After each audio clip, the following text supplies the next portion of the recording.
আসসালামু আলাইকুম বন্ধুরা, আশা করি ভালো আছেন। মেডিসিনের কথা ইউটিউব চ্যানেলে আপনাদের স্বাগতম। আজকে আমাদের আলোচনার বিষয় হচ্ছে ফ্রাজিল ট্যাবলেট।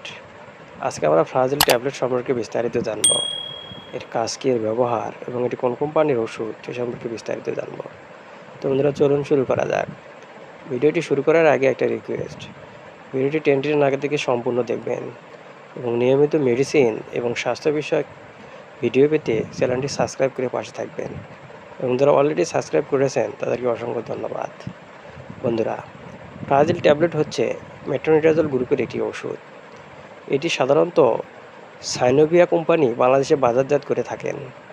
এটি বাংলাদেশের যে কোনো ওষুধের দোকানেই পাওয়া যায়। ফ্রাজিল ট্যাবলেটের ব্যবহার, ফ্রাজিল ট্যাবলেট সাধারণত অ্যানারোবিক ব্যাকটেরিয়াজনিত, বিশেষ করে ব্যাকটেরিয়েড ও অ্যানারোবিক সেপ্টিককাস অস্ত্রোপচারের পরবর্তী সংক্রমণে প্রতিরোধে ব্যবহার করা হয়ে থাকে। এক কথায় এটি আমাশয় এবং ডায়রিয়ায় ব্যবহার করা হয়ে থাকে। এছাড়াও তীব্র দাঁতের ব্যথার জন্য এই ফ্রাজিল ট্যাবলেট ব্যবহার করা হয়ে থাকে। এছাড়াও যাদের হেলিকোপ্যারি ব্যাকটেরিয়া দ্বারা আলসারেটিভ কোলাইটিস হয়ে থাকে তাদের ক্ষেত্রে এটি ব্যবহার করা হয়ে থাকে। এছাড়াও পেট কামড়, পেটে মোচড় দিয়ে ওঠা, ঘন ঘন পায়খানা, পাতলা পায়খানা ইত্যাদিতে এটি ব্যবহার করা হয়ে থাকে।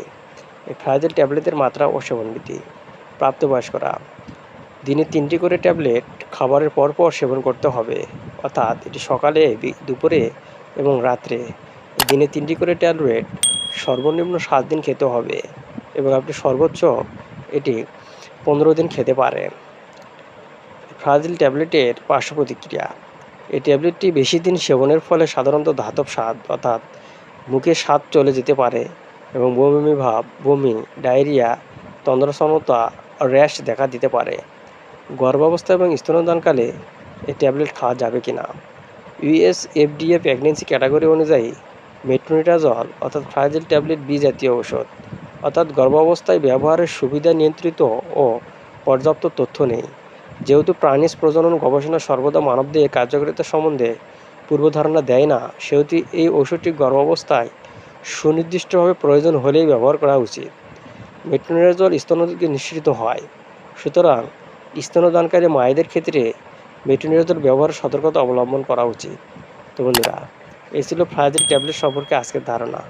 ভিডিওটি ভালো লাগলে লাইক, কমেন্ট এবং সাবস্ক্রাইব করতে ভুলবেন না।